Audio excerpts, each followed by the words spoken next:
Welcome to Adobe Live. Thank you so much for joining us today for this amazing illustration stream. And today our guest is the awesome Tyler Pate. How are you doing today, Tyler? I am wonderful. Glad to be back. Yeah, absolutely. So excited to see what we're going to be working on today. But before we get going, I just wanted to give you guys a reminder to start your day with the Photoshop Daily Creative Challenge hosted by Sam Peterson. That was actually the stream that just ran right before us. And it will also be running every single morning for the next 2 weeks at 9 a.m. Pacific. And please don't forget to tune in to challenge yourself with a brand new prompt every day. And up until now, we can go ahead and introduce you, Tyler. We can give everyone an idea of who you are and maybe show off some of your work. Yeah, awesome. Well, my name is Tyler Pate. I am a art director, illustrator, graphic designer, creative. But I've been doing this for, man, I'm approaching 10 years as a milestone for me, and I've done agency work to freelancing to corporate to just having fun. And I think I've been able to have a lot of fun. You know, if you check out my Instagram or even my Behance, all these different social sites, I'm just constantly posting, constantly trying to just create fun things and ideas that maybe I don't ever get that client, but I'll just create it anyways and put it out there in the universe. And it's been really exciting. Whole bunch of Yeah, vector art. absolutely. Mhm. Yeah, yeah, absolutely. I've known a lot of artists that will make like personal projects like that and just throw them into their portfolio and kind of just hope that, you know, maybe they'll get a client that they weren't Yeah. expecting to. So yeah, awesome. I am such a huge fan of your work. I personally don't do vector art, so I am very impressed with artists that can do vector illustration, and your work just has so much detail attached to it. Oh my gosh, just and you say that on your Instagram you do these illustrations in like a couple hours. Oh my goodness. Oh, so fast. It's so impressive. And I It, also just love all of your food art. thank you. So beautiful. Yeah, of course. And that prompts us, doesn't it, to what we're getting Yes. into. Lo and behold, more food art. More food art. Yes. So I'm gonna jump right in. Yeah, shall we? Yeah, go ahead. I'm going to go Okay. ahead and say hey to everybody in the chat. How are we doing today? Hi, Wade. Thank you so much for moderating for us today. Hi, Ernesto. Hello, Robert. Welcome. Araka, welcome. Thank you guys so much for joining us, Tanya. And raise your hand in chat if you are a fan of grilled cheese or just cheese Ooh. in general. And also, if you're not a fan of grilled cheese, what is your other favorite lunch snack or breakfast item or any kind of what's your favorite food? What's your favorite food? That's simple enough. Throw some That's a good emojis one. in chat. What is your favorite food, Cody? I'm definitely a big fan of cheese. Okay. I love some good mac and cheese and some comfort Nice. food. And Nice. on the flip side of that, I also really love sushi. So Ooh, sushi is a really good one. yeah. There's a sushi place that's down from where I stay, and it's a weekly endeavor if I can make it. Oh yeah. Yeah, it's Definitely. the best. Clever in chat says one of the most wonderful foodstuffs is grilled cheese. All right, so it looks like you're using the pen tool here. What's your process for starting one of these illustrations? Yeah, so I'll sort of jump back over here. I typically sketch in a notebook. So I'm still old school. I don't do digital sketches as much, but whenever I do, I'll usually sketch something in my notebook and scan it or take a picture and drag it on over to Illustrator or sometimes Photoshop, but always put it on its own layer. That's kind of a trick of the trade that I do, and I'll lock that layer and then I'll just kind of work above it. So sometimes if it's a complex illustration, we're talking multiple layers, but for this, we might get one or two layers into this, just depending on where we go. But after that idea is pretty solid and unified, I'll then sort of jump in and start outlining the basic shape. So what I do know by looking at my sketch is we have, the traditional bread slice. That's going to be that top layer. So I'm going to go ahead and just create that outline of a slice of bread. And I'm going to get everything such as the little indentions and stuff that are going to be on the bread, just like I need it in a flat kind of above view, kind of like what you're seeing here. And once I get that right and feeling good, I'll start skewing it and building it into a perspective. And that's going to be my base to pretty much the whole illustration. Interesting. So I'm actually not an Illustrator user. So I am kind of like brand new to these tools. Illustrator has kind of always intimidated me. Like, if you were talking to somebody who, like me, who was a beginner to Illustrator, what tool do you think would be most beneficial to start trying to learn if you wanted to make vector illustration?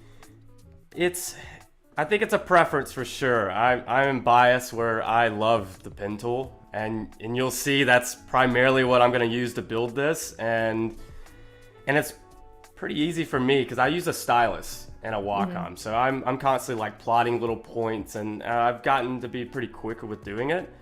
But I love the control that you get, and it's not like you can't do this with the brush or the pencil tool. It's similar way. It's plotting these points, but I just love the control because sometimes my hand strokes are just, they'll get off or not consistent with, trying to get the straight line or even the right curve. But with these points, you're able to swing these little arms and handles out. And that helps you with your curves, and you can select individual ones. Typically, I'm using a keyboard shortcut, and I'll just kind of run through this real quick. I'll merge these to where I'll click on this node, and then you could sort of tweak one side, or you can, I think you could hold like plus, I could drag them, and you could individually move them like how this is going. And then if you're plotting them, so if I have the pen tool right now, I can just sort of swing that arm as I'm building this shape.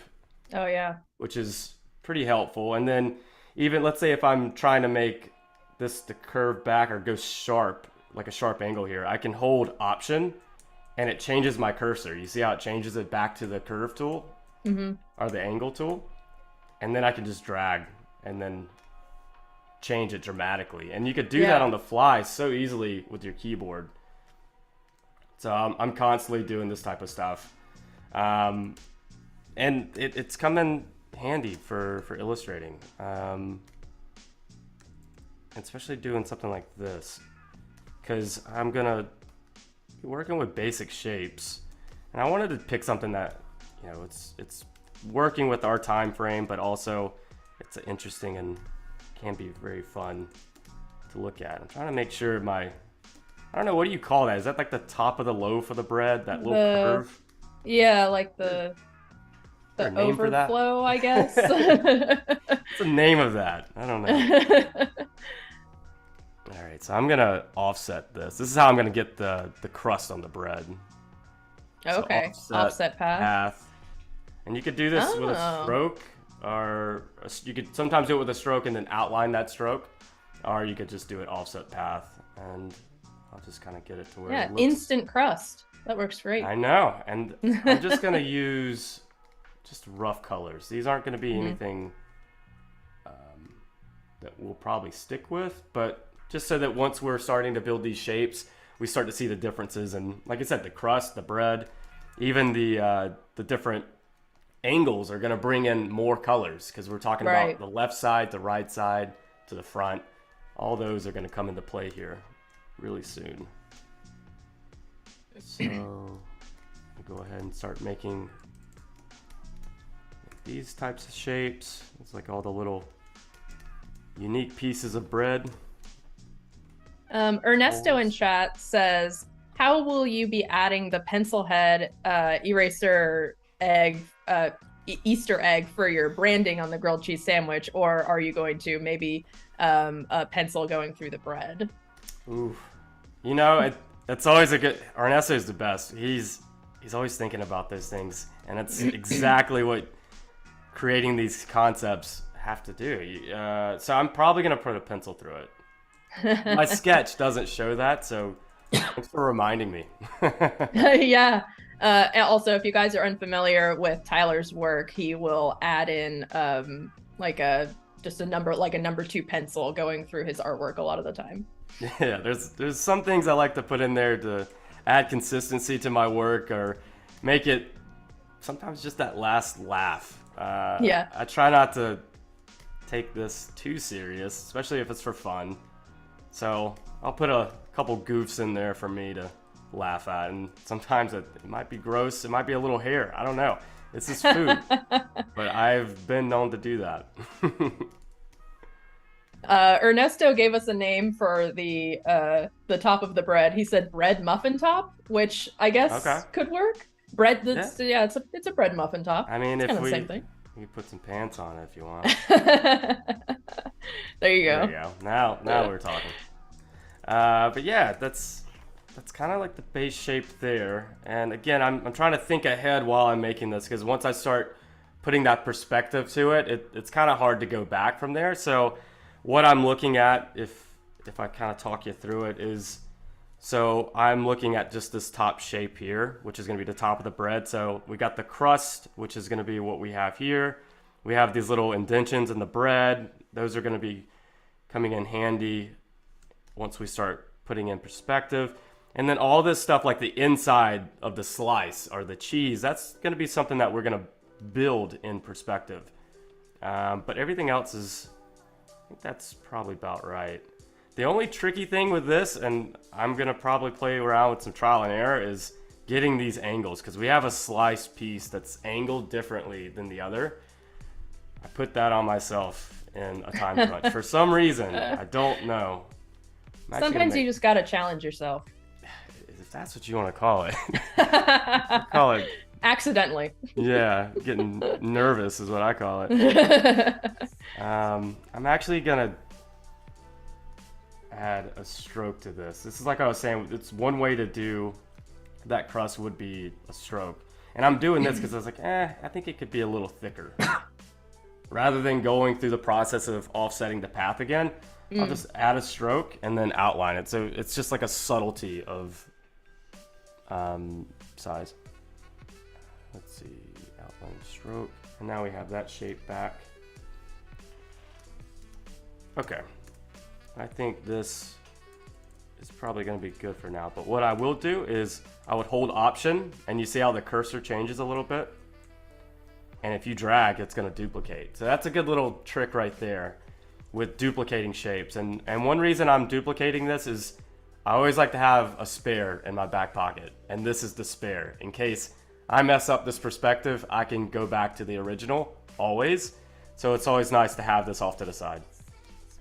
I do that with my illustrations as well. I always have a copy layer just in case. Yes, it happens. Sometimes you get too far down and realize I should probably start over. Right? It's just part of it. Okay, so the next big step that I have is the transformation tool. There's a couple different ways you could do this. I prefer the transformation tool just so that I can skew and sort of distort my object as needed. And again, there's no precision in this situation, such as mathematical perspective, or even if I went to my perspective grid, which I could do that, and I could build this thing in like the plug and play perspective that Adobe has. But I just choose this. It's a little more free flowing. It gives me a little more wiggle room into making it how I want.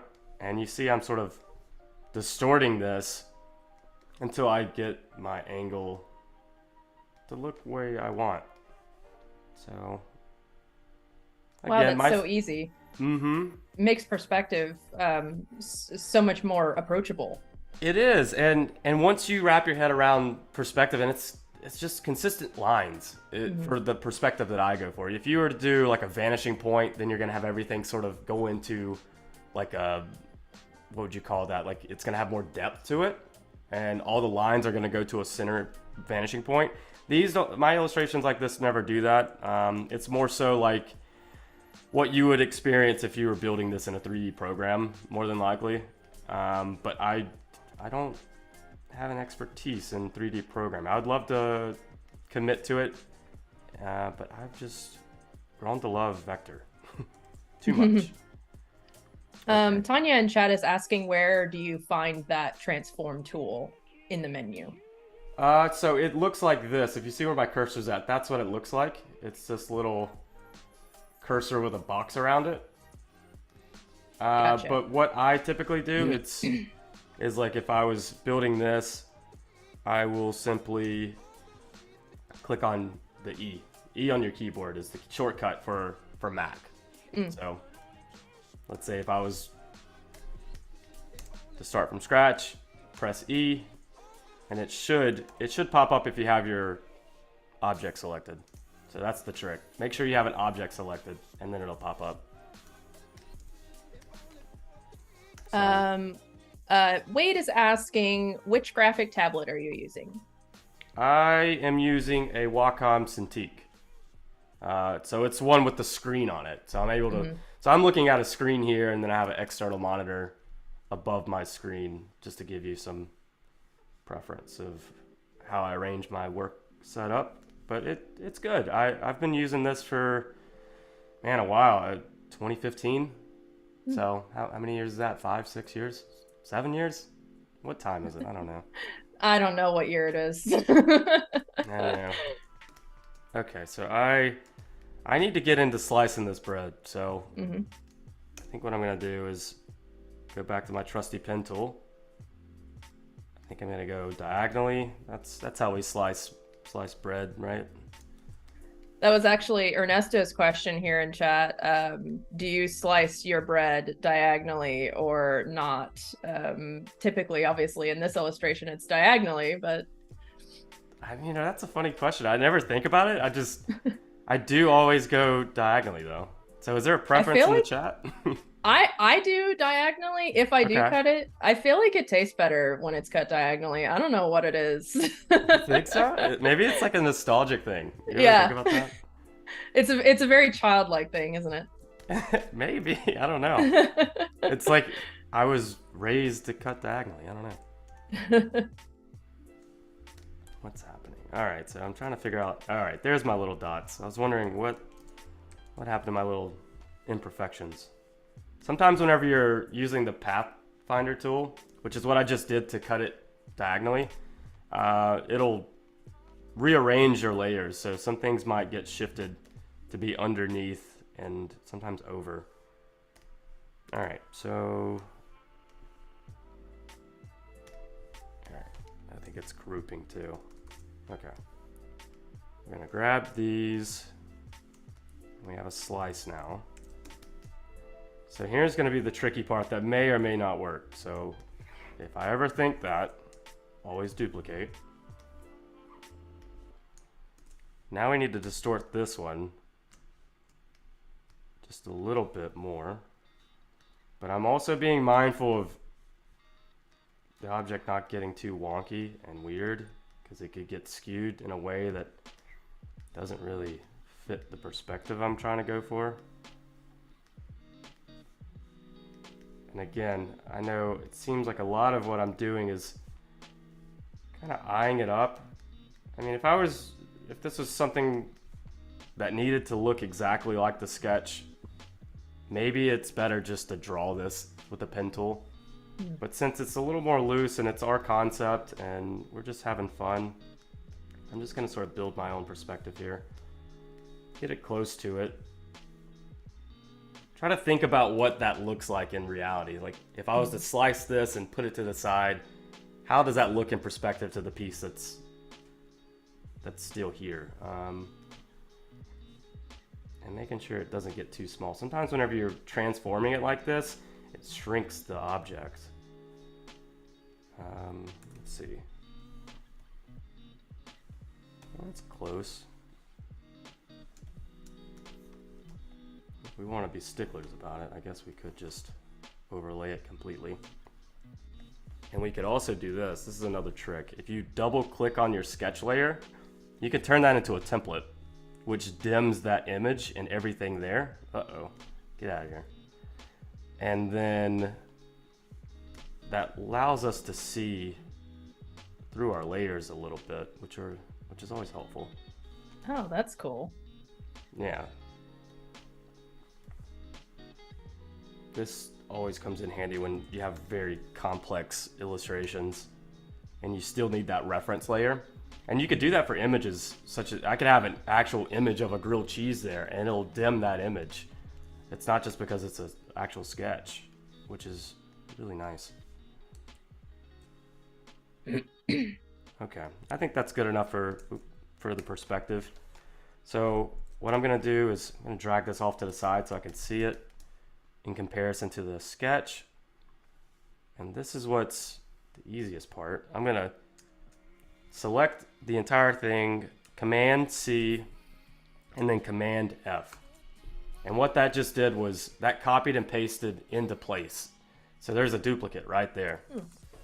With that still selected, I'm gonna hold Shift after I've started dragging, and it's gonna bring it down a little bit. And it's not gonna shift it left or right, it's just gonna go straight down. Because if you're ever dragging things while holding Shift, it goes, what is it? Linear and vertical on the movement. I can also just merge this so it's a single shape. And since I know this is going to be the side of the bread, I'm just going to change the color again so I could see kind of what I'm working with here. And I'm going to, let's think about the thickness of this bread. What should we do? How thick is this bread? Talking about some Texas toast? Are we talking about some Wonder Bread? What are we thinking? I don't know. What do you prefer? Thick or thin bread slice? For a grilled cheese, I feel like a grilled cheese needs to be a sourdough bread or something along that line. Good. Yeah. Oh yeah. That's probably a little thicker, right? Yeah. Okay. We'll do that. Some hefty bread. Some hefty bread. Hefty yeah. bread. That sounds like a great brand name. Did you pick up a loaf of hefty bread? Okay, so I am going to start connecting these different shapes. And what I'm doing, again, you could be as precise about this or as loose, as long as these points are touching the right point of that curve, it should be exact. And that's what I'm trying to do, is sort of fake that 3D look. I'm just trying to connect this because we're gonna use the Pathfinder tool and merge this shape. So as long as I'm just getting that connected, just like that. I don't care where this other side of the shape goes because I'm gonna send it back. And then now that's starting to look more 3D, you see? We have bread. We have bread. We have half a bread. A bread. A bread. Yeah, half a bread. Okay, here we go. And yeah, if you do Command Y, you're able to see outline mode, by the way. That's what I'm doing right here when I'm switching in and out.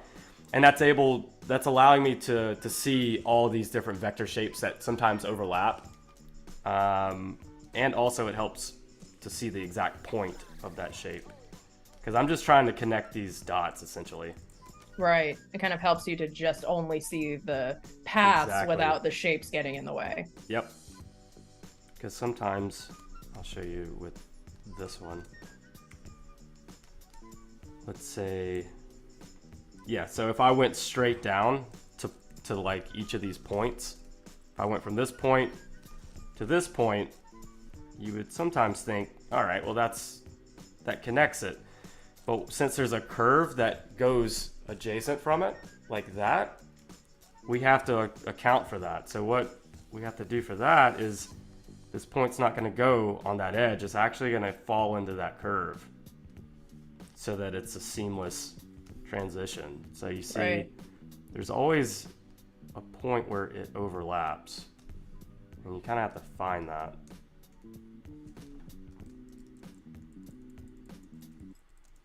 So it looks nice and smooth. Sometimes you have to zoom in. Tremendous. And it'll get weird sometimes. Always trust the outline mode. Sometimes, I don't know if this shows up on your end, but you can see it looks like it's off. It's like the color, you can kind of see, and this is as far in I could zoom. But if you go to outline mode, you can see exactly where that shape is falling.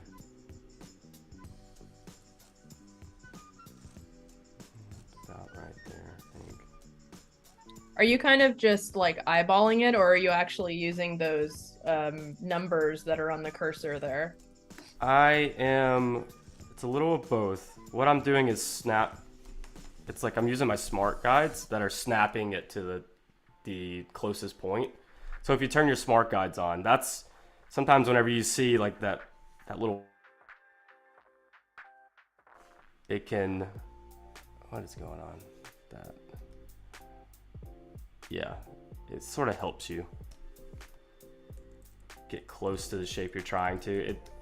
I think that's part of the program helping you out and saying, oh, I think you're trying to go here, and it'll sort of jump to it, which comes in handy. But I'm constantly turning that on and off. Sometimes it gets a bit annoying because it'll try to predict where you're going, and it's like, I'm not trying to do that. So I'll turn it on and off as I'm working. And to do that is, I think it's up here. I usually use the key command for it. Smart guides. Yeah. So Command U if you want to turn that on or off, which comes in handy. Okay. Yeah, so, smart guides are super helpful. I use them in my work a lot as well. Do you primarily use Photoshop for yours? Yes, I work in Photoshop and also Fresco too. Oh, nice. I still need to jump in Fresco. I hear so many good things about it. Oh yeah, you know, it took me a long time to even get my first iPad. I've had it for a couple years now, but I knew I wanted to try to learn Fresco just for the convenience of being able to draw wherever instead of having to, you know, be at my desk with my Wacom tablet. It took me, you know, a while to get the learning curve down for a new program, as any art program does. But now I actually use Fresco more than Photoshop. Wow, really? I love it so much. That's awesome. Yeah. And also with Creative Cloud, they're both connected really well. So like you can start a piece of artwork on your iPad on Fresco, and then it'll automatically save to the cloud. And then when you sit back down at your desk for Photoshop, it's just automatically there in Photoshop. That's awesome. Yeah, so nice. Yeah, it's always good to find those new programs that make life easier. Yeah. Okay, so what I have been doing is I copied the same angle, because that's not a straight line. Remember how we were trying to find where that point should be on that curve? So that technically made it slightly skewed. So I just copied that line. I'm not going to try to repeat that in any other way other than copy paste.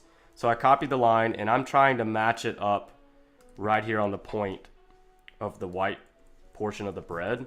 Because, you know, think about the sketch again. The crust should also fall down the line to what gives it that thickness.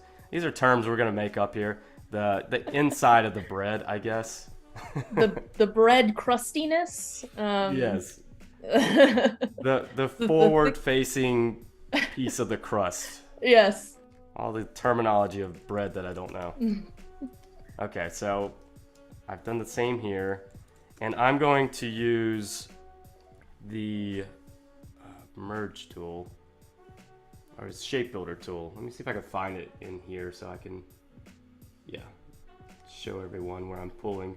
So if you have your object selected and you also use the shape builder tool, you see how it sort of highlights the different areas that are overlapping. So I'm going to use this and just draw a line where that shape was that highlighted, and it actually cut that piece out. Wow. So that's like incredible. That's an incredible tool. I use way too much because it's so great. So with that, we were able to define our crust like you see here. but also define the white portion of the bread, which we're going to change the color to get our perspective. See how that, look at that. It's starting to look 3D, right? Magic. It feels like it sometimes. I'm going to delete these extra lines that were made, because sometimes whenever you're making shapes with the shape builder tool, it'll just cut off edges and pieces of like fragments of that shape, and just they'll still be there. So you need to sometimes go back and clean that up. Because you remember that line that I used to define the crust, it extended the piece a little bit.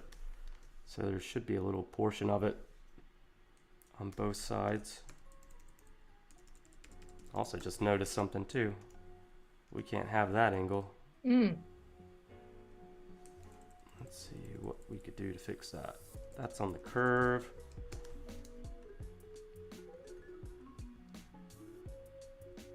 Let's move those over. As long as they're snapping together.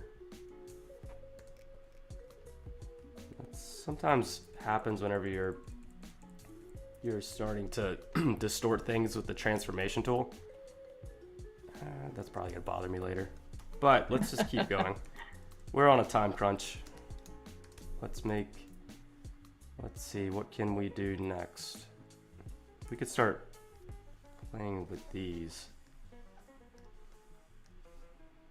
So I'm gonna select all of these little, I need to ungroup that. Cartoon Katie in chat is asking if you ever dive into the 3D tools in Illustrator. I do sometimes. It comes in handy for type. If I'm ever doing 3D type or even trying to wrap type around an object, it's a wonderful tool. But for something like this, I don't know, maybe I just enjoy creating it from scratch. But I have had some objects in the past that really drag the program down a little bit to where it's, at least with my machine, it slows it down to where it's hard to work on it. So I try to be efficient in the best ways that I know, so my computer doesn't slow down. And that's why I was saying it also helps to delete those extra elements that aren't necessary, like the little nodes or point or anchor points that sometimes get lost or scattered around. If you're not using them, delete them, because when you are in a file that has thousands of those, your machine's gonna throw down. It's just gonna stop, and it's probably crash on you. But all of those little points add up over time if you let them. Yeah, I'm just creating more of these so that we could fill in the space a little bit. Some more bready details. Okay, copy, paste into place. So I just duplicated all that. I'm also gonna group it. And this is something that I do just to help my sanity. So I'm gonna change the color to a crazy color that doesn't matter, but as long as it's a different color from anything else.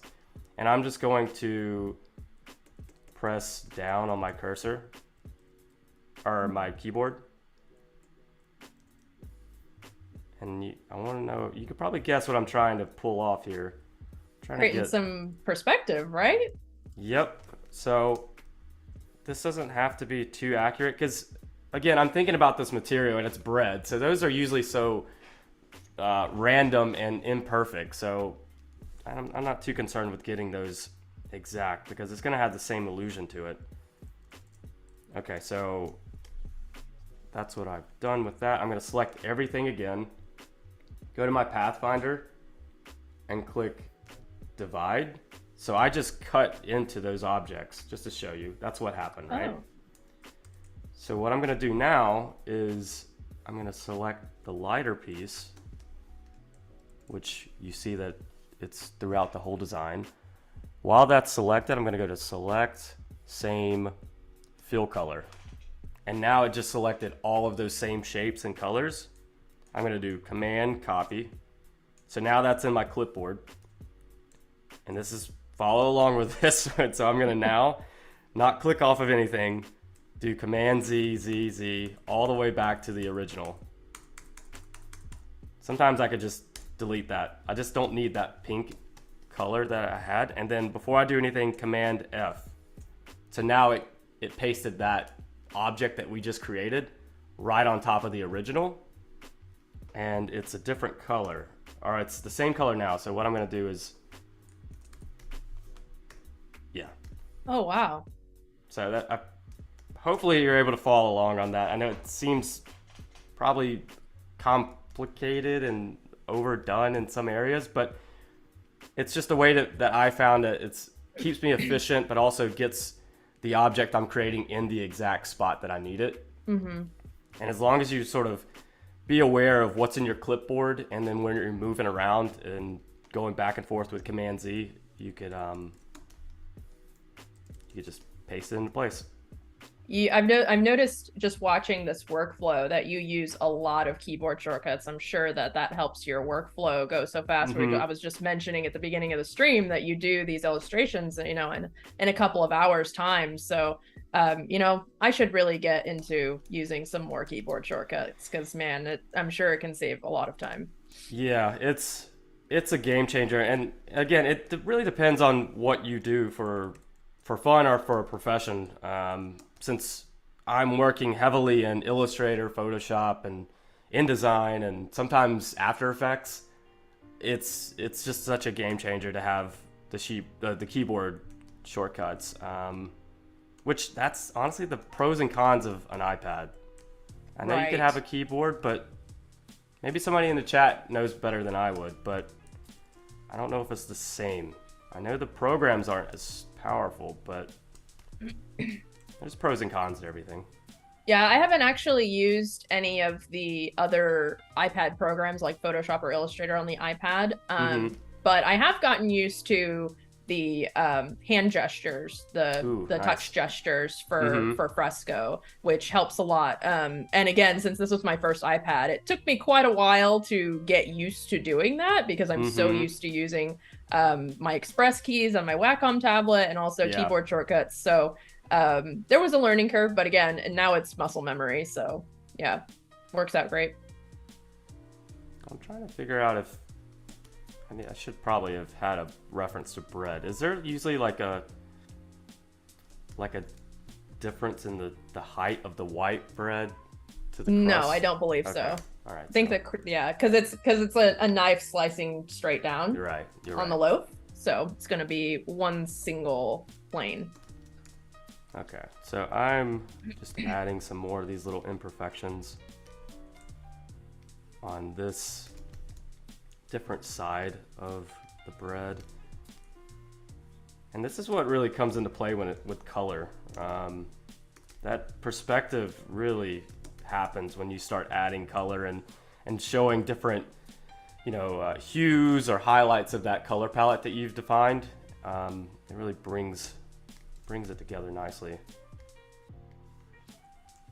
Let's see. Annika in chat has a question. Does Tyler have any tips on finding one's style when creating vector art? Well, that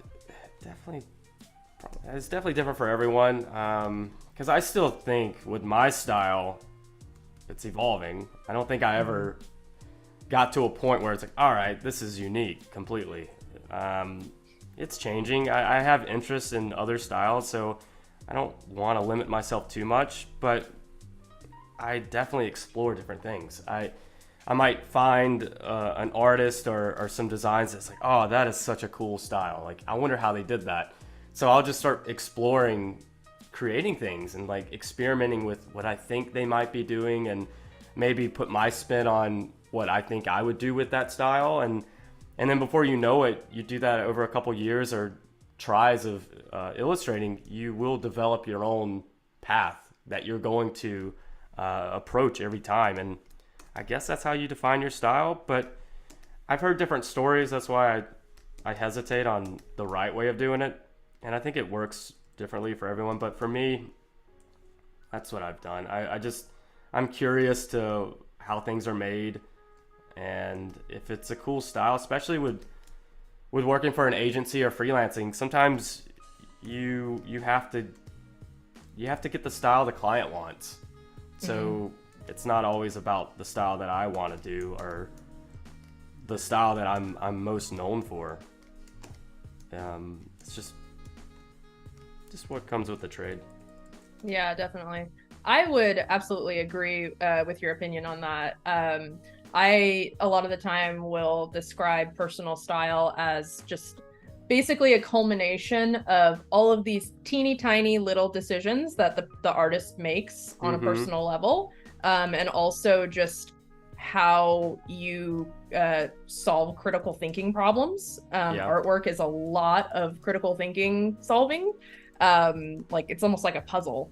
Like, okay, I can't draw this this way, so how am I going to figure out how to draw this in my own way?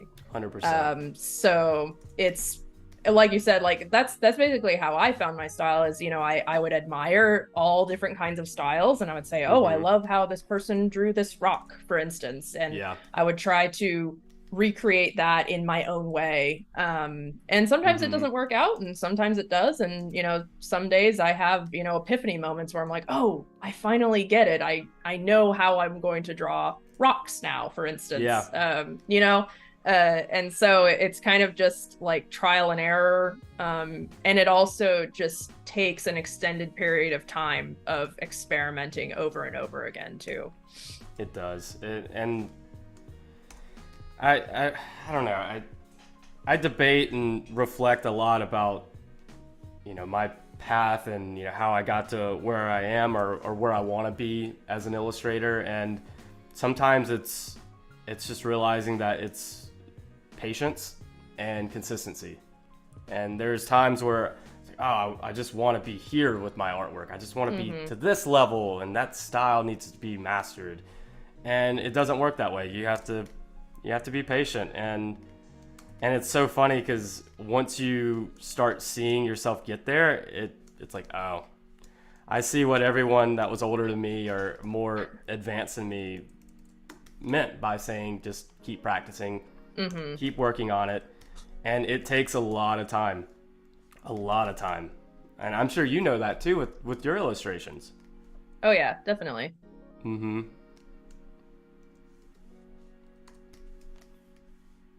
I know sometimes I think people, including myself, hate to hear oh, you just need to practice. On one hand, it's kind of true. Practicing, but also practicing intentionally, I think, is more apt. Yeah, you have to hold yourself to it, especially for passion projects or, like I was saying, just creating projects that I've always wanted to work on, but maybe the client never knocks on the door. So it's like, just create it, make it up. And I always advocate on that because at the end of the day, you may not have gotten paid or you may not have worked with that client, but you created an idea that you had. Yeah. And I think that's the best goal at the end of the day because it didn't exist before and now it does. And that's, I preach that to everyone because that is the beauty of this design and creative path that we've picked is you can create anything and it doesn't have to exist before you create it. You can make it exist, which is always fun. And also, even if you know, a client might not necessarily be interested in specific projects, you know, I'm sure you still would have learned something from that project, you know, that you might bring into a future project that you do work with a client on, you know. 100%. I've only just gotten to this point in my career where I'm having clients reach out to me with examples of work that I've done. They're like, we want you to do this. And that's the best feeling because I now know that what they're referencing or what they're pointing to was something that I did for fun. Right. And that's the secret sauce. Because something that I did 3 years ago for fun is now a client project. And I'm just drawing and doing like what we're doing here. I need to get this. Speaking of doing projects for fun, what is your favorite subject to create in an illustration? Subject? Oh, well, food is a good one. Yeah, of course. I like like drawing objects. Mm-hmm. There's something about that for me. Just I have a very like strange fascination with perspective and like isometric or things that appear to be miniature. It's like I always like to illustrate things that looks like it's like it's like a tiny cheeseburger. Not to get back to food, but it's one of those things that it's really fun and satisfying, and I could kind of create my own representation of it. It's like, oh, well, we know what that object is, but I've never seen it like that. It looks like it's some sort of surreal painting. You could change the colors and have fun with it. I'm just also, by the way, just creating this cheese. Trying to figure out the best way of doing this. Right. Which, if that Would says you? anything, All right. Sorry. Go ahead. I was gonna say, if that says anything, it's trial and error. I mean, Yeah. I don't know for sure every time. I was just about to ask, like, are you trying to make this cheese into like one single shape here, or are you going to be doing it in multiple different shapes? That's what I'm trying to figure out. Because I'm gonna go back to my sketch, and this is what having a sketch and an idea ahead of time is helpful. Because I was just creating this from nothing in this program, I would lose it. I need some sort of foundation. I actually find it pretty fascinating to watch your workflow here. Is that like for me, typically I would work on top of my sketch, and I think that a lot of artists would, but you're actually working beside your sketch instead of like tracing over it. Is there a reason for that? It changes. It depends, because I sometimes need to visualize the whole thing. So I need to see the whole sketch, and I need to see that what I'm like right now, what I'm doing is I'm illustrating this, what it's going to probably be one piece. So I'm having to see where I'm at now, but also see where I'm going to go. And I know it's going to end over here on the edge of the bread, and it's going to sort of, curve under. So I already know I need to separate the bread further apart. Right. So I'm typically thinking about a couple things at once. And if it was on top of each other, I would probably be hiding a lot of it and covering it up as I'm drawing, which gets counterproductive for me. But there's no right or wrong way. I mean, there's sometimes, if I'm ever illustrating faces, that's the one that I have to draw directly on top. Because you have to capture that likeness, and that is the hardest thing. For anyone who wants to draw faces, likeness is a beast, because you can draw a face and you can draw someone that looks like a head or a person but doesn't look like the person you're going for. Yeah, that's tricky, because then you're hyper focused on features of eyes and nose, and you just have to sort of figure it out. Yeah, likeness is very difficult. I actually don't really enjoy drawing humans all that much, but I will do commissions for people, like portrait commissions. Oh, nice. But in my very kind of simplistic style. Yeah. So creating a likeness of somebody in an even more simplistic style can be challenging. And you have to like get the exact angles of the jaw, or you really have to pick up on those very specific characteristics that somebody has, like their hairstyle, or maybe they have a wide nose, or something that can really like differentiate them, and can really like make them stand out and be like, oh, that really does look like that person. It's very tricky, particular. I know. I hear a lot of feedback from whenever I do portrait drawings, because I've done a few, and I've only recently gotten to a point where I've been able to do actual band posters, and I had to do that, nice. Which was, talk about the pressure on that for me, because it was a band that I'm obsessed over, and that's so love cool, his music. And it's like, you better get his face right. You better get his face right. There is no maybe it's right. But I say that because it was tough. It was a hard one to just to nail down. But once it got to a point where, okay, it's close, but maybe we need to restart. And that's a hard pill to swallow. and I had to do it for that one. I was finished pretty much, other than the fact it didn't look like.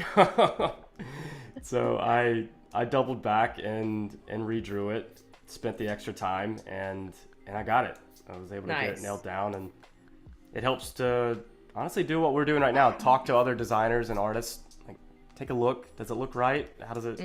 What could I do to, change it? Get a little critique in there, because that's what helped me finalize it. Yeah, I'll usually ask my husband, like, "Hey, does this art look like this person or no?" Yeah.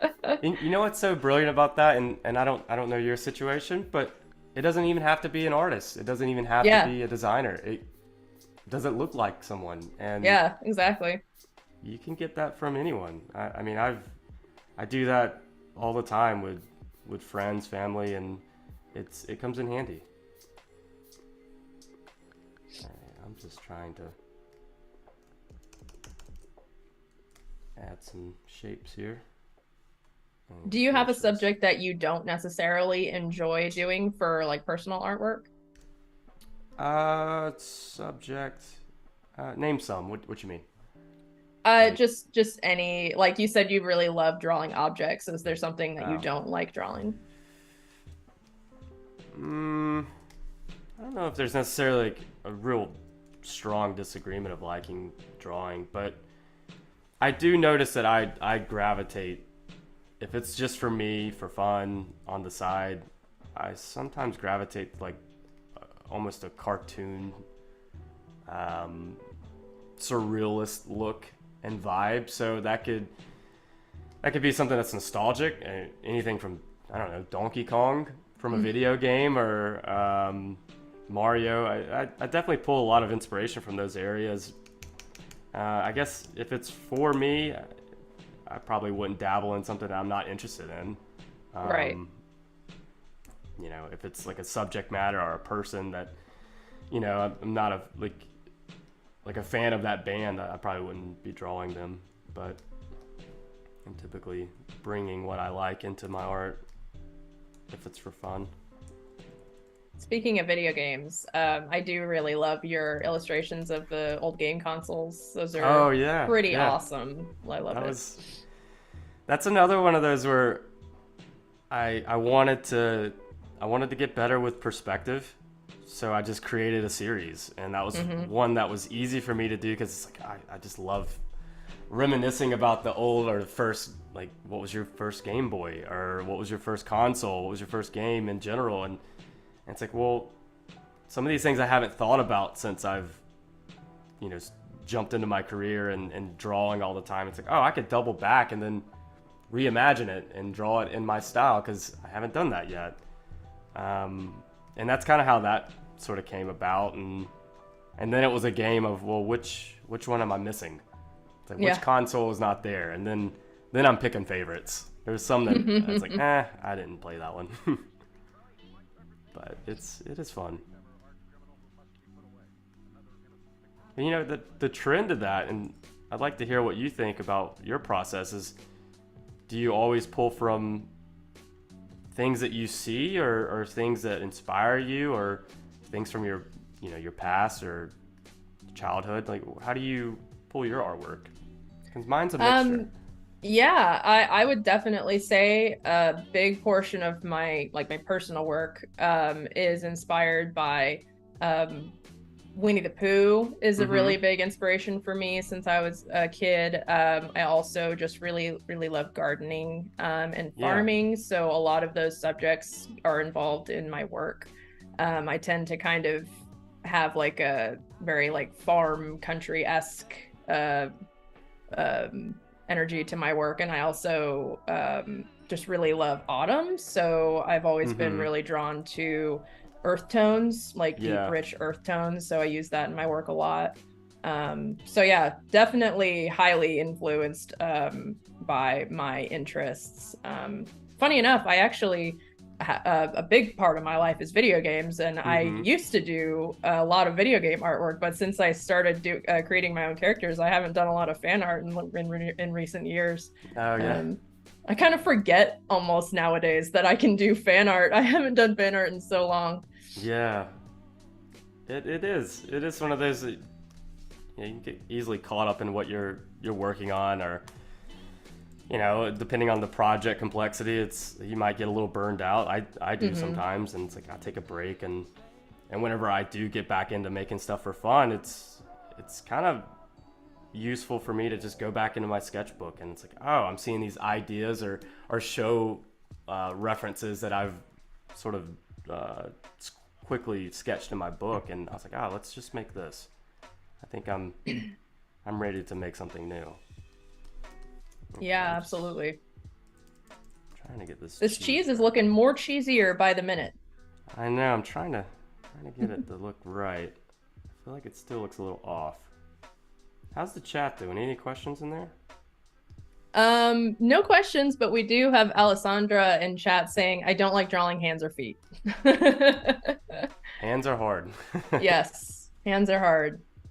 So you're not That alone. actually kind of goes back to my thought earlier about kind of a personal style. A funny thing about my style is that part of the reason, if you're familiar with my work, a lot of the time for my characters, I'll draw dot eyes on my characters instead of drawing like more realistic eyes. And the reason is because my problem solving technique for that solution was to just draw regular dot eyes because I couldn't draw more realistic eyes. Yeah. So it's like, you know what? I'm just gonna draw dot eyes. And it kind of and it became like an iconic thing of my style, unintentionally. Yeah, that really goes back to how you define your style or find it, right? You either gravitate towards what makes the most sense efficiency wise, or what you're most interested in. Because I dabble in experimenting with different eyes too, because I love like the classic like anime look sometimes, and those eyes are sometimes complimenting for whatever the subject matter is. So because I recently did a fun little pattern of these little like ninja lemons. Oh yeah, I saw that on your Instagram. Yeah, so I did those, and I had a couple different variations of the eyes, and I was like, how should I make these eyes? But I decided finally, I was like, I like how these look, because it's like they're peeking out up under the bandana. But yeah, and sometimes there's a lot of thought in that, and sometimes it's just, yeah, that makes sense. And thank you, Wade, for posting Tyler's Instagram and Behance in the chat. Don't forget to follow Tyler if you'd like to check out some more of his work, any of the work that we've been discussing on stream. You can go check that out on his portfolio. And yeah, this cheese is really coming along. I like the stringy holes that you're adding in. It looks really nice. Thank you. Yeah, this just adds a little more dimension to it. And I'm gonna cut these out of the cheese, so I'm just using these as like placeholders. Right. Trying to figure out what's the appropriate amount of stringiness.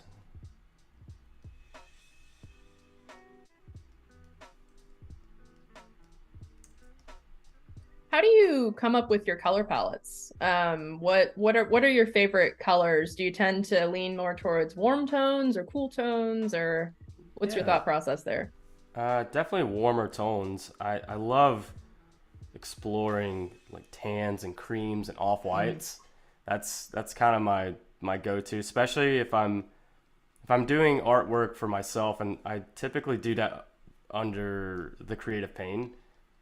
If you check out my work, you could probably start seeing which is which, because the color and the perspective is all pretty consistent with those pieces, and they involve the pencil head, which Ernesto was talking about earlier. That's what that refers to.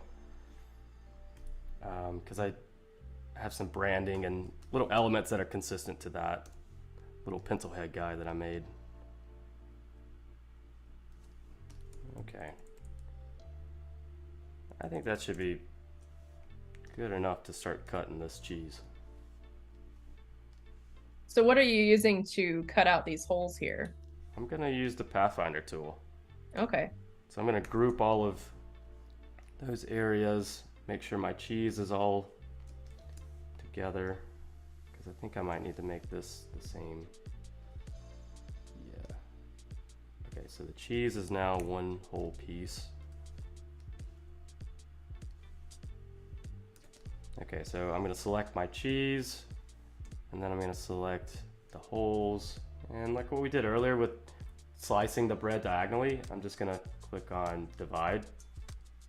And what that did was that cut all the overlapping shapes like this. So now I'm just gonna go back and delete all those.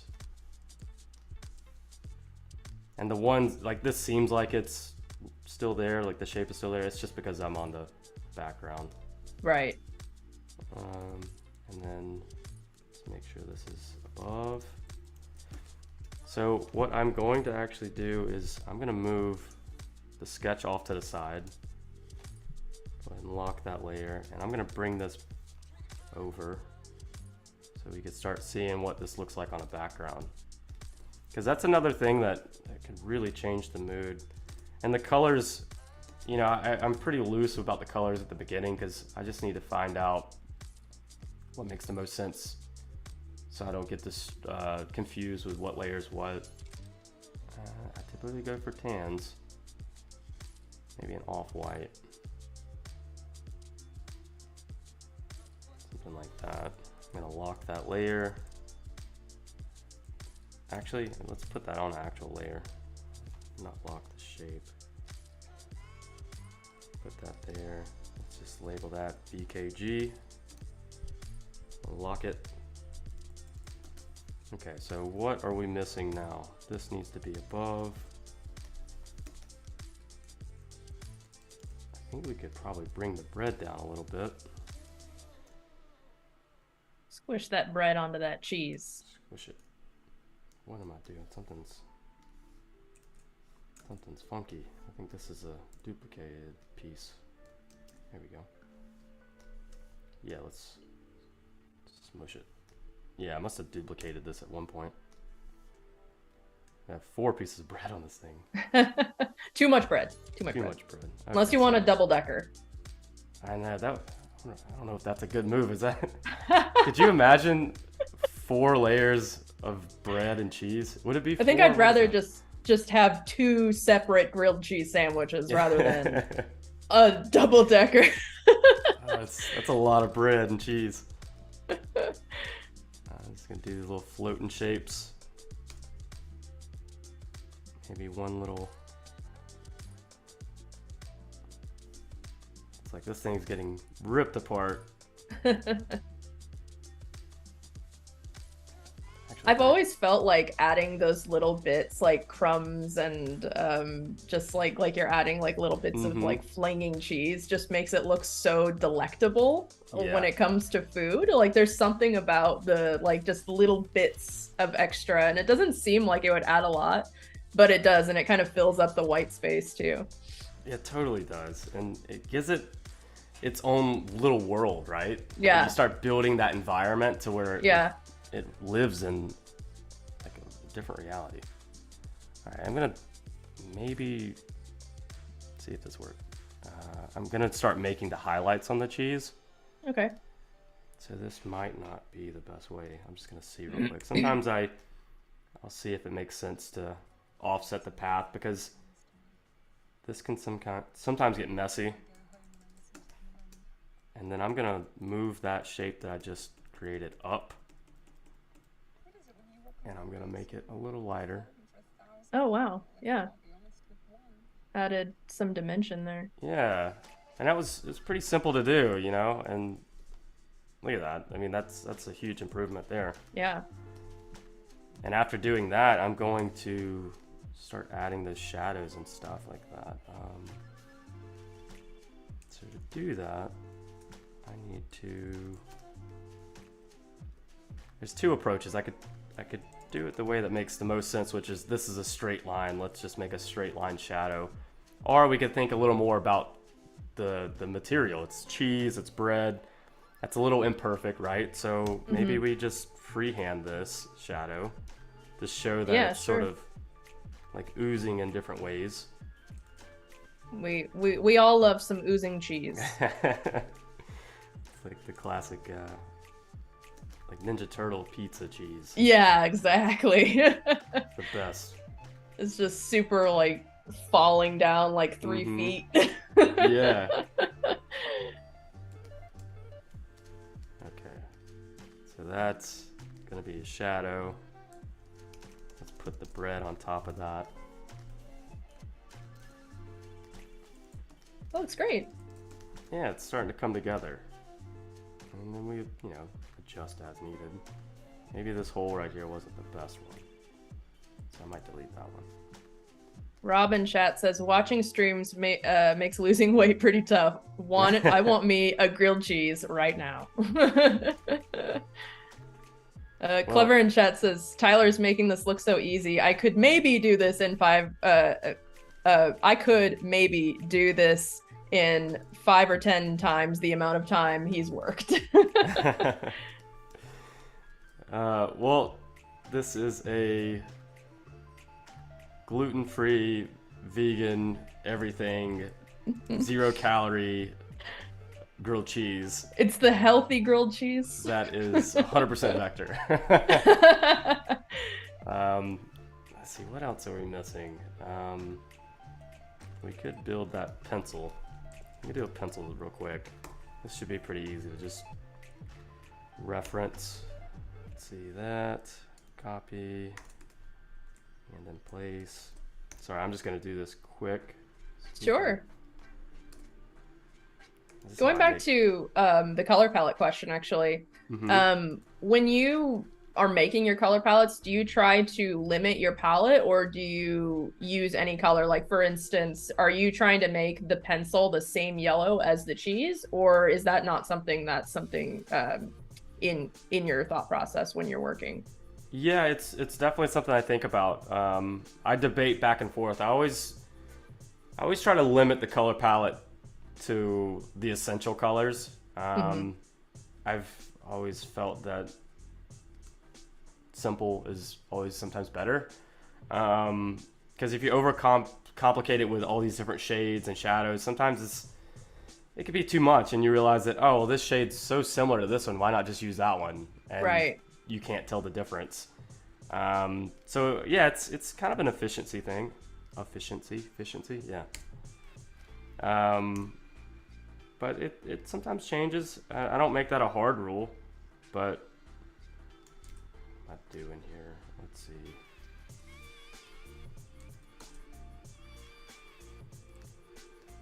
Noor in chat just said, what's better than a 4 cheese pizza? A 5 cheese pizza.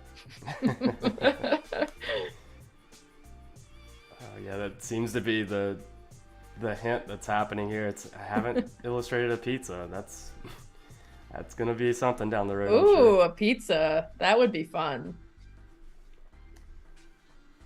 Oh, Carol says, but has he saved lately? Have you? I don't think you've saved the whole time. Good call, Carol.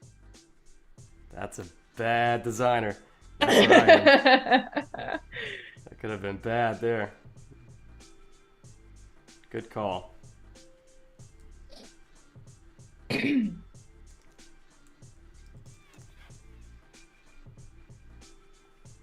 Let's see how imperfect we want this pencil. You know what? I don't even know if...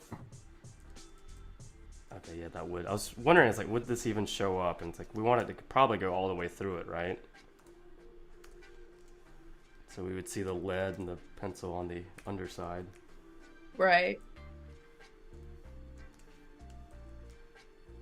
How did you come up with the name Creative Pain?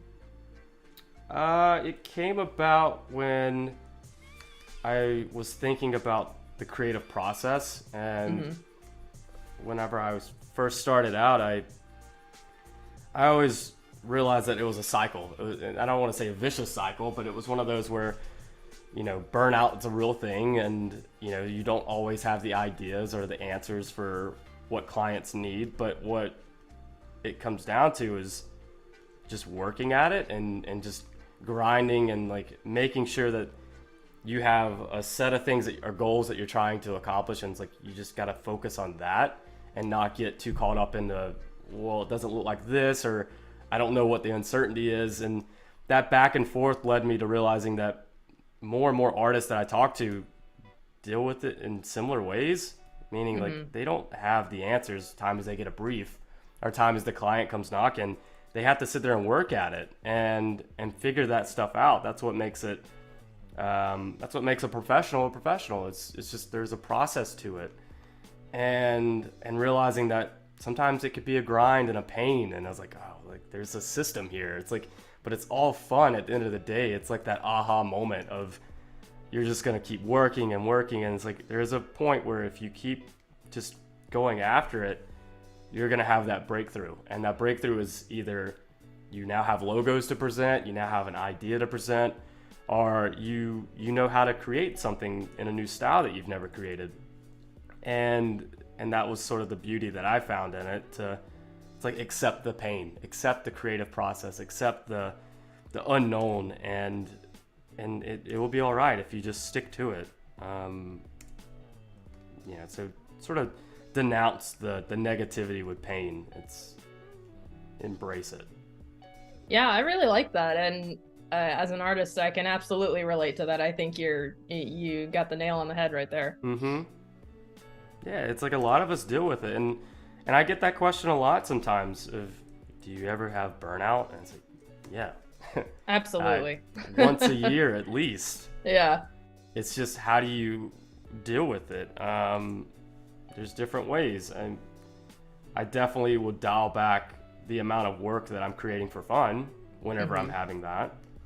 But it's okay. It's just, don't give up. I would never give up and quit illustrating. It's just take time off. Yeah.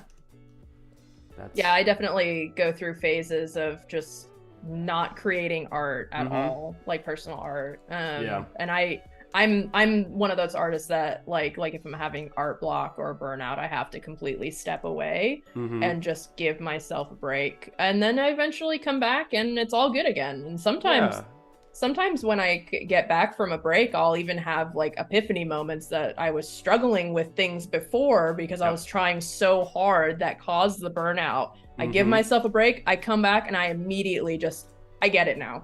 Yeah, that's the best feeling. And yeah. And I think what helps is realizing that if you're a long hauler with creating and being a creative and identify as it, you're going to experience that again, and you're going to go through it again and again and again, and accept it. It's okay. And I say it like that because like I had a hard problem with just accepting like, it's a me problem. Like I have burnout because I'm not good enough, or right. You start comparing yourself to other things that doesn't matter. Everybody goes through their own form of it. Just embrace it, right? And you do have those real epiphany moments, like you said. You come back and it's like, oh, this is fresh, and then all of a sudden you're hungry again. It's like, let's go for it, and that's the best feeling. It's really encouraging, especially after coming back from a burnout. If you have moments like that, you're like, okay, I got this. Let's go. It's needed sometimes, because if you're doing this for a living and you're working for someone or working at an agency, it can be tough because you don't really get to have those moments to just step away sometimes. But you have to kind of understand your boundaries and expectations, and realizing like, okay, well, I'll work through this. I'll just focus on what the task is in front of me, and just get that done first, and then think about what the feeling of it means, because you could overthink stuff. I overthink things all the time. Yeah. I actually wanted to get back to your workflow here and ask a question. I noticed when you were initially creating the pencil that it was really short, and I was wondering how you were going to work with that. And then I just saw you extend the length like instantly. How did you do that? That was so cool. I do that a lot too. Sometimes I'll do that in perspective. So for this pencil, I know that there's the majority of my points are on the bottom and the top. You see them all highlight whenever I select the whole pencil here. I'm just selecting the half that I want to move, and with that direct select cursor, which is this little white one, you could just drag the ones that you, like if I only selected this portion, it moves that portion out. Right. So I knew that there's no points on the center of the pencil since this is one shape. So I just grab that 1/2 and move it out. That's really cool. Yeah, it comes in handy. I also need to get this thing looking like it's in perspective. It looks very flat. I also wanted to say that Steve in chat has pointed out that the word pain actually means bread in French. No way. There you go. We learned something. The creative bread. That's great.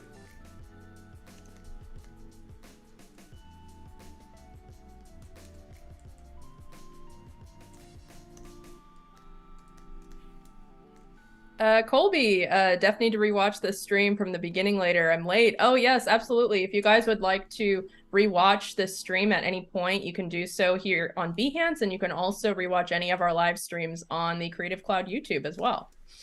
Awesome. This is getting a little messy, but it's gonna work out. And we're just along for the ride.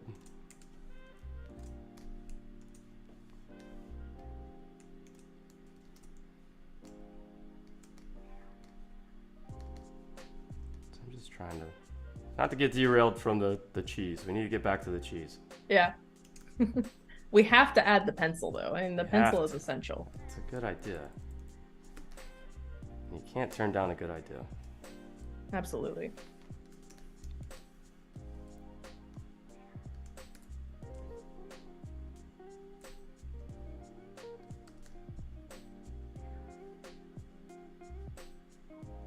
How long have you been working in Illustrator? Did you start out in Illustrator or did you move to it from a different program? I definitely started to learn the program in school when I was in college. So we had like the basic courses. We're like, oh, here's your tools, and yeah, you know, I didn't dive into the extremes of it, but I had the curiosity. It's like, oh, this looks cool. Like I started realizing that a lot of the posters that I did like, because I love going to the live shows and following bands and stuff like that. So I had an interest for that. And when I realized that a lot of those gig posters were created in a style that was pretty common for Vector and Illustrator, I was like, that's what I want to do. Yeah. But it wasn't until starting my first agency job to where I started getting projects where I could explore that program a bit more, and then also play around with that program in my spare time. So I'm like working during the day in the program, and then at night I'm just still drawing some of the things that I want to do for fun. And I think that double dose is what sort of helped me. Definitely, yeah. Get in there. Bring that extra time in. Mm-hmm. Yep. Okay, so let's see what perspective angle this should be in. Maybe this side. So if this pencil is going through this grilled cheese, like if it was stabbed through the grilled cheese, would it have like cheese coming off of it on the bottom? We could definitely add some. That's a good point. I guess it depends on where you put it. I don't know. What do we think? What side of this grilled cheese should it be on? I'm thinking what do you maybe think, this chat? side. Left or right? What do you guys think? Let's let the chat decide. I feel like on the right side it has more space, but then at the same time I'm kind of feeling like it feels more balanced on the left side. I don't know. I'm a little torn. Yeah, it feels like the balance seems weird on this side. Yeah. Because it feels like too heavy on the right, like that a little bit, maybe. I think maybe this. Let's try this side. I'm gonna steal this circle from that crumb or that little imperfection that we had. Because that's in the right appropriate angle. Right. Working with that consistent perspective there. Yep. So that's probably what we're looking at.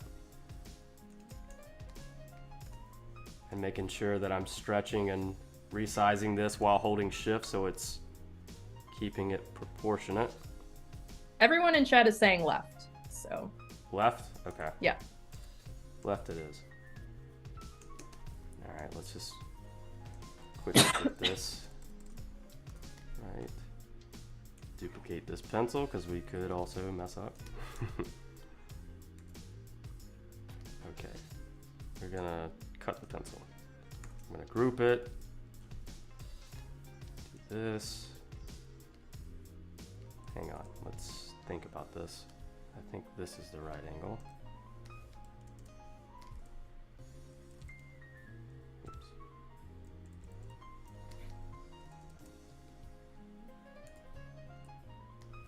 Okay, so now we have that. I'm gonna actually back up. I'm gonna steal this thing. I'm gonna go back to where we were. I'm gonna paste that. I'm gonna enlarge it. Send it back. And let's see about making it darker, since we got red there.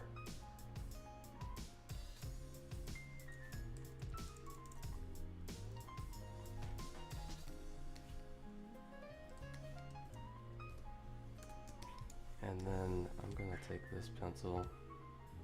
I don't have to worry about it being too exact. Mm-hmm. Again, if I was doing this under less of a time restraint, I would probably take the time and clean it up a little bit, but I think we'll get the message across by just doing it like that. But Yeah, it looks good. We can make this darker. Because it's going to be in shadow down there, yeah. Yep.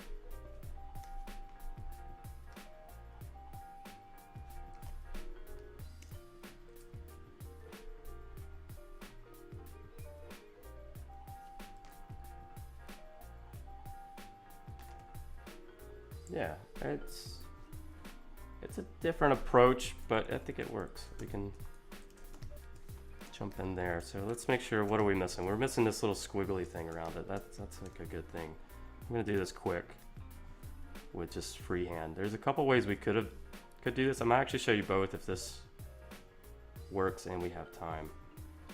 Sometimes We freehand have about this stuff. half an hour left, so. Okay. So when I freehand things like this, I'm just trying to think about the curves in between, like the highs and the low points of that shape. Because you could typically tell when something's off. Mm-hmm. And that's because of the angle. So I'll just manipulate these a little bit so it looks nice and consistent.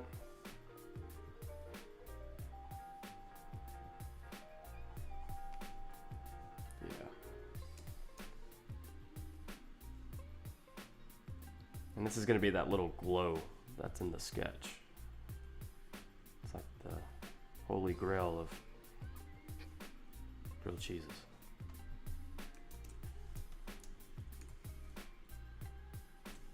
And whenever whenever things like jump back like that, I'm just doing the key command for send to back. So that's helpful. What is that shortcut? I think is it hold command and shift and then like left or right bracket. Yeah. And I think that's also, if you go up to objects with that piece selected, I think it's, see if chat might know before I can find it in here. I haven't looked for it in so long. I think it's arrange. Here you go. Yeah, so if you go to objects, arrange, and yeah, bring to front, bring forward. I'm usually doing send to back, so there's a little key commands there. Those come in handy all the time.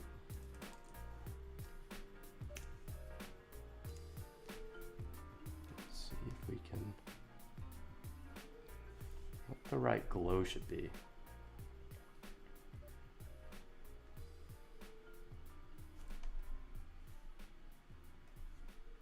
Maybe a little more red in there. I don't know. I'm going to show you one trick though that helps me get my color looking the way I want. once I get this illustration in a good stopping point, or at least to a point where I can start thinking about the color more in Illustrator, I'll jump back over to a different program, which I use Photoshop too. Delete these, send it back. Okay. Is there anything we're missing right off the bat? Let's see. Oh, these little stars. These are... Oh yeah, gotta have the little sparkles. I love the sparkles. There's a few ways you could do these. Have you ever made these? Not in Illustrator. Love to see your process. So this is like a real fast way that I sometimes make them. And there you go, boom. Oh, was that the Pathfinder tool? Yeah, I was Shape Builder tool is what I did for that. That's one way of doing it. I know I'm gonna try winging this. There's a way of doing it in, if you have a circle, you could do effect. It's one of these, like effect tools. I think it's pucker and bloat. Yeah, it's this one. Oh wow, very cool. Yeah, that's a way I found a couple months ago, and I was like, oh, that's like a fun, efficient way of making it. So then you have that same shape or similar to it. Yeah, super easy. And if you wanted to make that into an actual vector shape, you could do expand, and then now it's a vector. Because before it was an effect, so it's nothing you can manipulate too much. But I don't know, which stars do we like? Do we have a preference here? I think I like the left one personally. Left one? This guy? Yeah. Okay. I can go with that. Make a smaller one. Just put a little twinkle in the sky.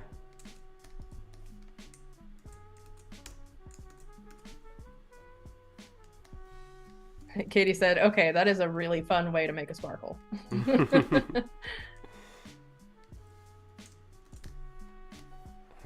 put a few around here. Maybe even overlay some on top. Wade just said, classic pucker and bloat, sometimes the same effect from eating grilled cheese. That's a good point. Okay,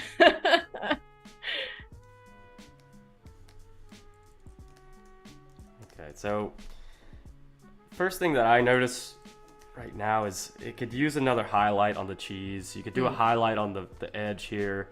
We could also do real quick, since this is something that I could easily do. We could make some floating crumbs, just to show like the bread sort of being ripped apart, but almost like in a slow-mo way. Yeah. Everything's floating in space.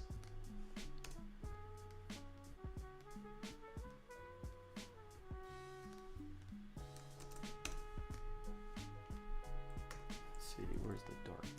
Here we go.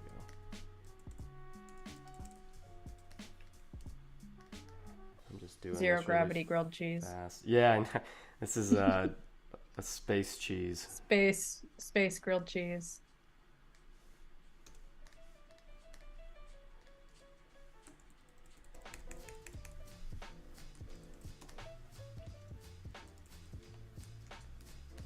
Sometimes copy, duplicate it, shrink the size, maybe flip it around. This is like a really simple way to just be efficient, but also reuse stuff that sometimes you don't ever notice that it's a duplicate. And you can get in here and even like personalize this one a little bit. I would maybe change the angle slightly, but it's still using the same foundation, which is helpful for saving time. Okay, so I'm gonna switch gears. So what I would do with exploring color, again, sure there's a ton of ways to do this. This is just what I sort of gravitate to doing because of two things. Whenever I was starting out illustrating, I enjoyed using multiple programs just so that I could try to master multiple at the same time. And I got into realization that texture was the most efficient for me in Photoshop. It's more precision base in the sense that you can get fine brush strokes. I'm sure you know all about this with your illustrations, and it's really nice to just be able to layer things in a way and mess with opacities, and the biggest thing was adding curves.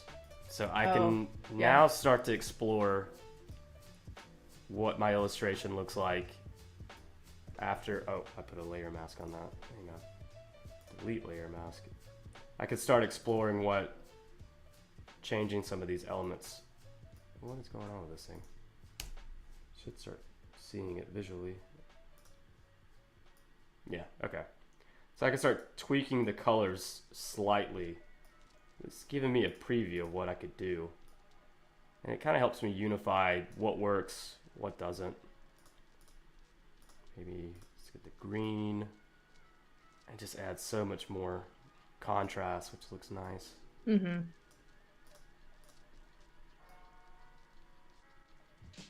Yeah, it really does unify the colors. Actually, I'm noticing like a consistency in throughout all of your work here just by adding the curves. Like now suddenly it looks like your colors that you use in the rest of your artwork. Yeah, and I guess that's sort of where I have my own presets for my color to keep it consistent.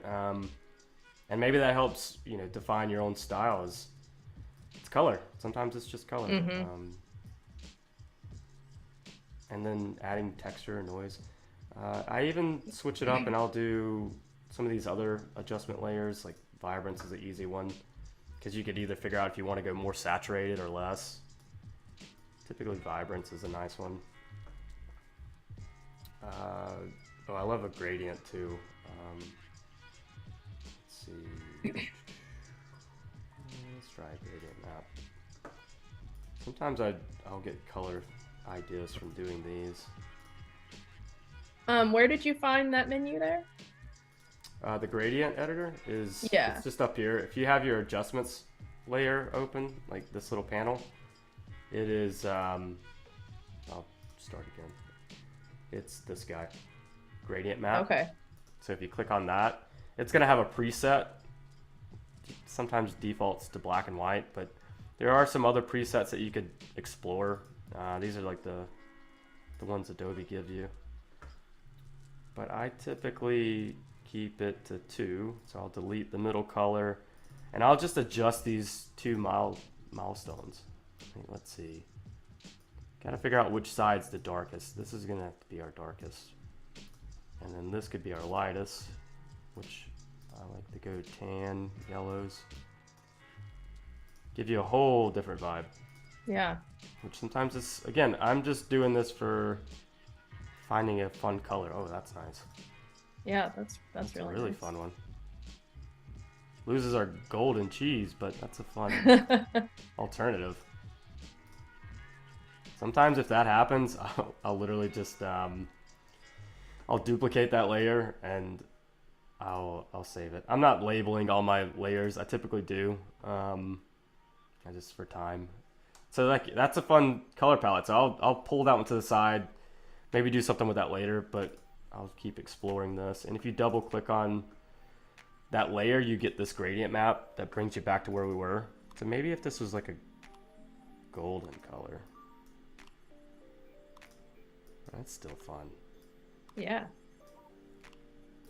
It's almost like this duotone type color palette now, which that's fun. I do like that. But again, we could stick with our main one. Maybe the chat can decide. We have 3 colors here. Which one? Carol made the point that blue cheese does exist. Yeah, and we were talking about some space cheese, so who knows yeah, what that could be. True. Any preference? What do you think? I personally gravitate towards warm tones, so I think that I like the golden one. Yeah. Maybe we stick with that. That's good. Okay. So here's a trick that I sometimes will do. It's like we could just start adding our textures and playing around at this level, or we could bring it back into Illustrator, which do a screenshot of this. I'm gonna flip back over here, bring that in. Now we got a new color palette. Oh, nice. Yeah. Two ways that we could go from here is if these are live swatches, like what are they called? Like I think they're like universal, or someone could help me out with that. But I think they're universal color swatches. It's where I could just double click the color swatch that I created and it will change that color everywhere that it's being used. You could do it like that, which is the most efficient way, or for the sake of time, we could just select one color and do select same. Let's see, fill color. So it's selecting that same color. I know it's going to be eyedropper tool for this. So boom. Select this because we only have like maybe 5, 6 colors. It's not that many. So we can easily do it like this. And I'm just creating my vector, or updating my vector to our new color palette.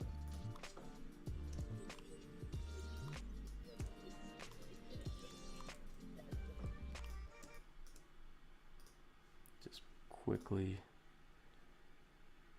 I'm just selecting each color and then performing a select all of the same color and eyedropping tool from our image. Oh, yeah, that saves a lot of time, being able to do everything at once. And it does help. And it also makes me think about the efficiency with colors. Like, oh, this one's so similar to this other color. Let's just use the same. Right. To reduce our color palette. Sometimes it matters, especially if you're thinking about printing it or screen printing it, stickers. Sometimes you have to limit your colors. What am I doing? Fill color. I guess it's just one. Same fill color. And this is just kind of robotic, back and forth, back and forth. But we kind of see it coming together slowly. It's just kind of a little color hack that I found that works. Did I get this color? Select. Annika mentioned in chat that they're called global swatches. Global swatches. There you go.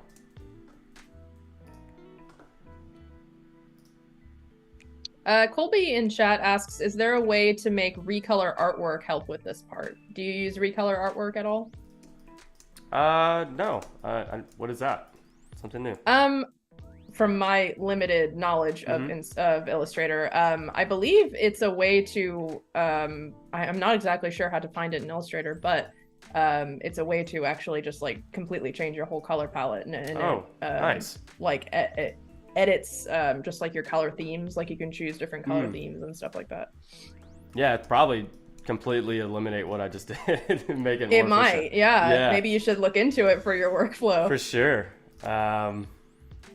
Yeah, that's actually helpful. I'll have to check that out. Yeah, something I was thinking about too is we could probably cast a shadow on this.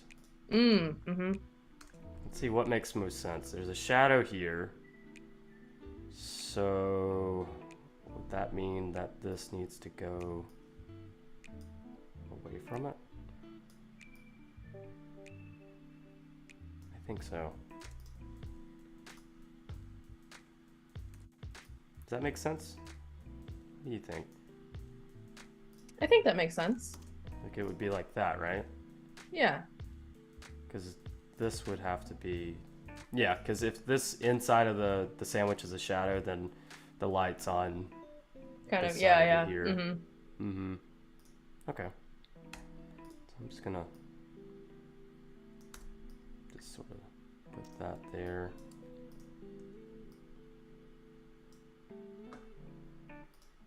Just move this in. I'm just gonna be rough about this just to save time. But I would probably cut this out using the shape builder tool or pathfinder tool. I'll just do this part. We have about 10 to 15 minutes left. Cool. In the stream.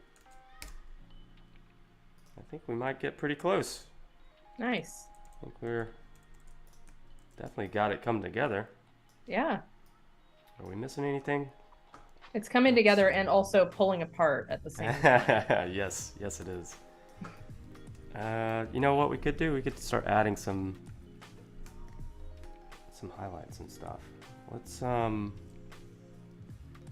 gonna select a few of these colors and let's create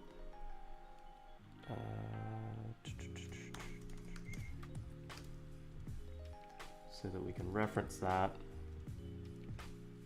and then whenever I'm gonna just keep pulling from this, I'm gonna use my actual brush tool a little bit here, and we could do some highlights, which that always helps bring it together too. Sure. I like those last little details. Is that the same color? Yeah. Okay, add.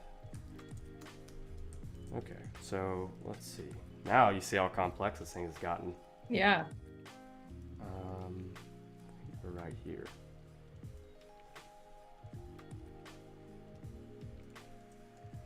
Oh yeah, just that little line right there, that it's insane how much that adds. It really added like an edge to the bread, almost like a little bit more dimension right there. It looks nice. It's crazy the little simple details like that just make the most change. I said something earlier. I wanted to explore a highlight on the cheese a bit more. Let's see what that could be. I think that. I sometimes brush to the side just to see a preview of it.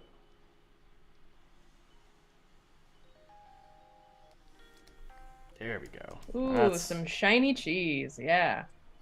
That's looking golden. Love that. So I'm just gonna add these highlights. Command Z if it doesn't work, and just redo it until you get it. Again, this is where a drawing tablet comes in handy. It's a game changer. And I can get in here and sort of adjust that curve and line.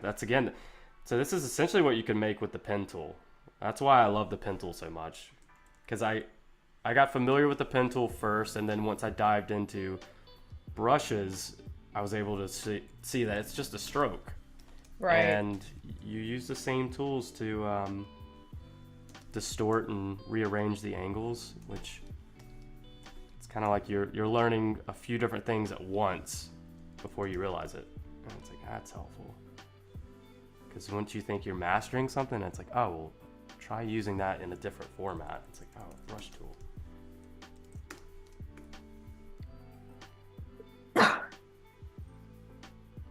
Yeah, so I'm just kind of building these highlights throughout.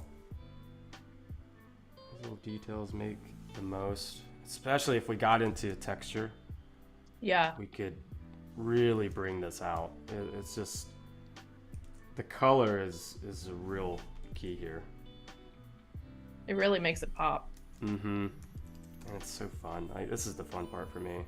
Because as everyone else is seeing it and being like, oh wow, that's coming together, I'm saying the same thing in my head. Yeah. It's working. Let's see. That's actually another question that I love asking artists is, what's your favorite part of the process? So yeah, it's the color. The details and highlights for you? Yes, absolutely. Especially when we get the texture. Which I could jump back in. Should we finish this out in vector, or should we just last 5 minutes of texture in Photoshop? Maybe we should show off some textures so we can let everyone see your process for that really quick. Yeah, let's do that. So I'm going to get this ready. Copy. I'm gonna go back over the Photoshop. We don't need these anymore since we've kind of already found the color palette we want. And then when we bring it back in, it's that color palette. And there's a couple things that I benefit from by doing the back and forth is we could add more, layers on top of it, adjustment layers, and then all of a sudden we've enhanced it even more, which is pretty fun. But to quickly show you some ways to do texture, I'm going to make a background layer now, because I need to separate that from the artwork. So that's the same color. If you double click on this, it takes me back to the live vector that's still in Photoshop. And see, now this doesn't have a background. Because this is a smart object. So I always keep a smart object for my vectors. So you can go back if you need to. And I could hold Command and click on that smart object and it'll only highlight that piece, which that's key. I mean, that's everything for me. Because then I could just start building layers on top of it. I could do this as like noise 1. That's typically how I would label my stuff. Let's see what I have here. I have some brushes I've accumulated and some I've made and adjusted. There's a lot here. Let's see. I think we're just gonna put a little subtle noise on it. So I've got a few of those, and we're gonna let's just do black. Let's see, our size is 800. Enlarge that a little bit. Maybe switch over to maybe this one. It's hard to see if it's doing it. What's happening? Oh, it's still too small.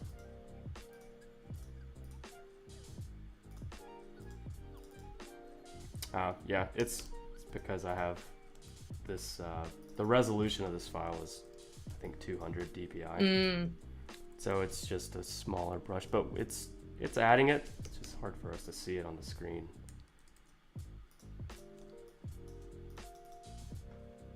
So it's kind of like a spatter brush, it looks like, almost from... Yeah, it's a subtle noise brush. Oh, okay. What's going on with this thing? Let's see. Because if we switch it up, oh, my flow's at 50%. What else is happening? So I will typically start layering my noises from light to dark or dark to light, just to add like subtleties. I don't know why I can't see these. Something weird's going on there. But I could switch Don't you up hate to it when that different... happens? I know, especially on a live stream. Always happens. I don't know what I'm doing. There we go. It's working. I'm painting something. Okay, so I do also mix it with like a watercolor effect sometimes. Yeah, it's like it's something to do with the hard sensitivity. Let's see.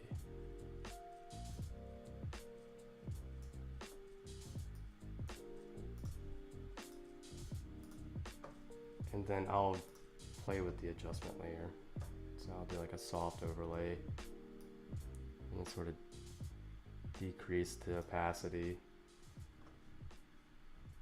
And then I'll do that again, maybe with like a darker color. Let's see, let's find another fun texture here. Yeah, this will be good. Are these your own brushes that you created, or some of them are? Okay, cool. Yeah, there are some great sources out there. Texture Supply Co. is a good one. Or it's like Retro Supply. It's one of those. Oh, yes, I've gotten some Retro Supply stuff. Yeah, they got some great textures. They make some really fun stuff. Yeah, so sort of building it and layering it and messing with those layer values sometimes make the biggest difference. Yeah, I like the soft overlay. So it slowly starts to look like it's almost like a texture palette, almost like paper. And then let's see what we could do next. We could, and I do this a lot with the Creative Paint illustrations. I'll always sort of go back in with like the finest brush I could have, and I'll just sort of add like little highlights like that, or shadows. So we could do little things, get the edge of the crust darker. I've noticed that in your work you kind of add like a lot of like cracks and like Mm-hmm. details like that. Yeah, I think that's kind of what I've gravitated to because I like something that looks rough. It's not perfect, but it's like it's been used or even applying that effect to things that don't make sense, like bread. Like why would Yeah. bread crack, right? But we could sort of play around with that a little bit. But it would come in handy for highlights, so we could just focus on making this cheesier look cheesier. Yeah.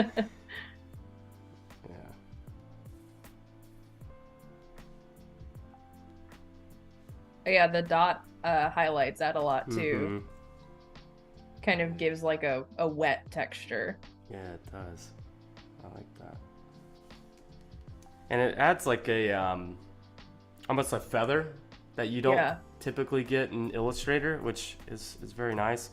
I mean, you could add subtle like Gaussian blurs or some sort of drop shadow in Illustrator, but it bogs the machine down for me. So I know where I'm gonna take this illustration, whether it's gonna be print or it's gonna be a sticker. Typically before I get to this stage, so I just make sure my resolution's high enough in Photoshop, and you got nothing to worry about.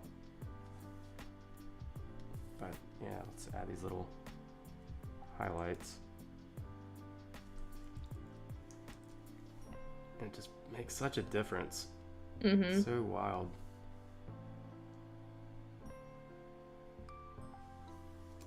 Yeah, and we can even do that for the bread here a little bit.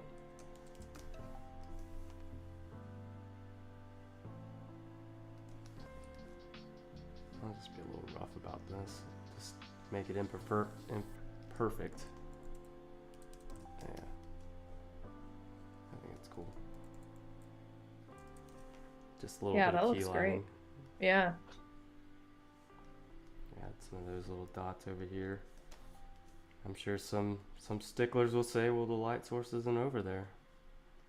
Hey, that's But illustration. I know. I want it to be glaring. This is the cheesiest of cheese. Yeah, I think I could do something like that. That's another one of those, I think, personal style choices Mm-hmm. is kind of being a little liberal with where your lighting is and where your highlights are.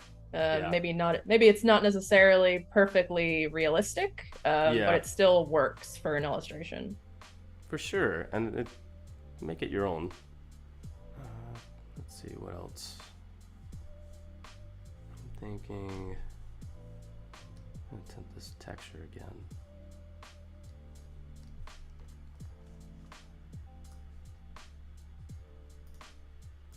Okay, now it's working. That's what was going on.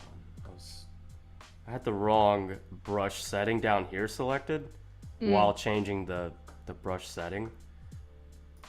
So these are the little guys. You see the little subtlety, little noise that's being added.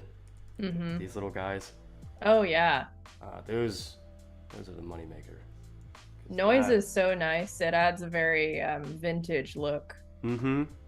And if you sort of layer your different presets and like